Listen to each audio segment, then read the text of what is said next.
tree service, Norby Tree Service, coming out this week to take down all of the larger trees that have the white X's spray painted on them.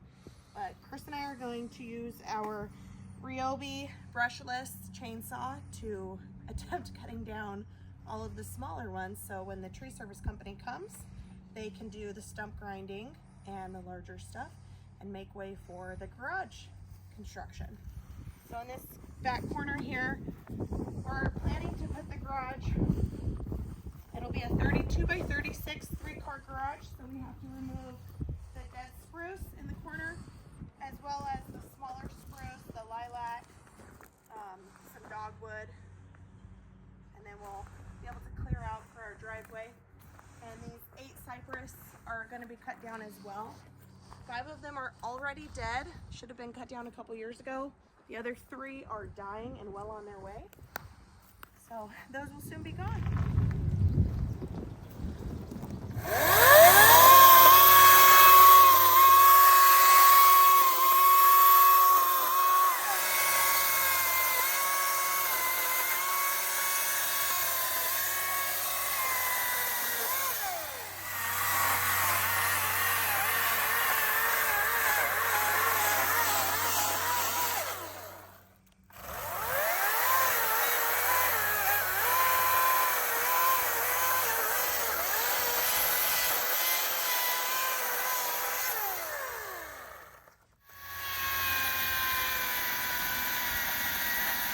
Starts to go. You start.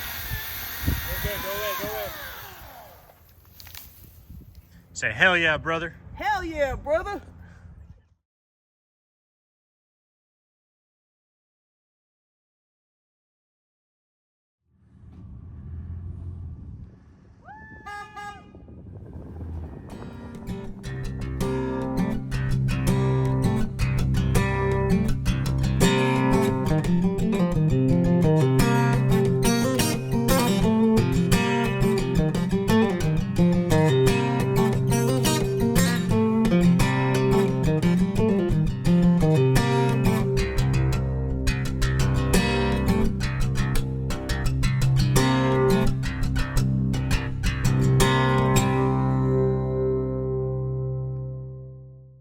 One of the great things about our town is the free green waste dump area. It's a lifesaver when we're doing larger yard work projects like this. We can take as much yard waste as we need, and it's completely free. We just load up the truck with branches, leaves, you name it, and head over there. And the best part is it has no limits. We can take as many trips as we need, and they turn all the green waste into compost and mulch, which the community is able to use for free as well. It's a win-win situation. So the arborist that we had come out told us this was a lilac tree. Katie and I are pretty perplexed by the purple growth rings that we see on it. Have any of you guys ever seen anything like this before?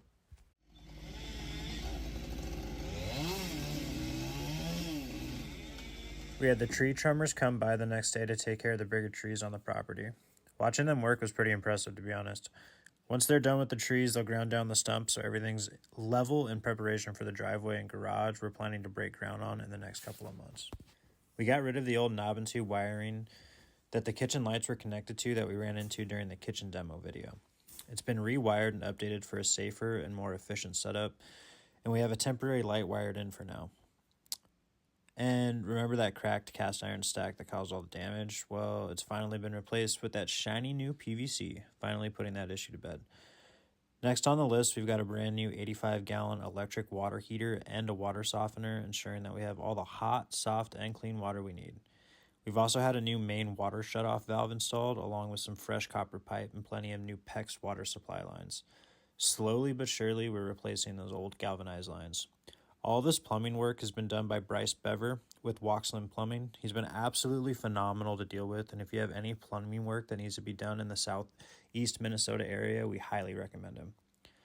Here's a sneak peek at our latest restoration project, a 1976 Craftsman toolbox. Stay tuned for that video if you're into that sort of content. And remember those 2 upstairs bedrooms? Well, they're now officially 2 separate rooms, just like they would have been originally. And perhaps the most exciting update of all, we finally have running water in the house without the fear of causing water damage elsewhere.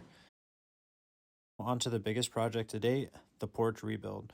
While this one deserves its own video, here's a quick update on the current progress. We've been aiming for historical accuracy every step of the way with all of these projects, especially the front porch, since it is the face of the property. But it's been difficult since we haven't been able to find any historical photos of the house. But we've used surrounding properties of the same era and of the same builder for inspiration. One of the first things we did was get rid of that hideous siding that wrapped around the porch. In its place, we're going to be installing period-correct reproduction spindles, bringing back the porch's original charm. Those concrete steps are gone, and we opted for wood steps instead. Strengthening the structure of the porch has been the biggest improvement, though. It's now head and shoulders better than it was before, and we've almost completely fixed the drooping roofline. And before we wrap this one up, let's take a moment to appreciate how majestic this property is. Those 130-year-old trees truly are a sight to behold. Think of all the stories they could tell. Thank you so much for joining us on this journey of bringing this painted old lady back to life. We'll see you on the next one.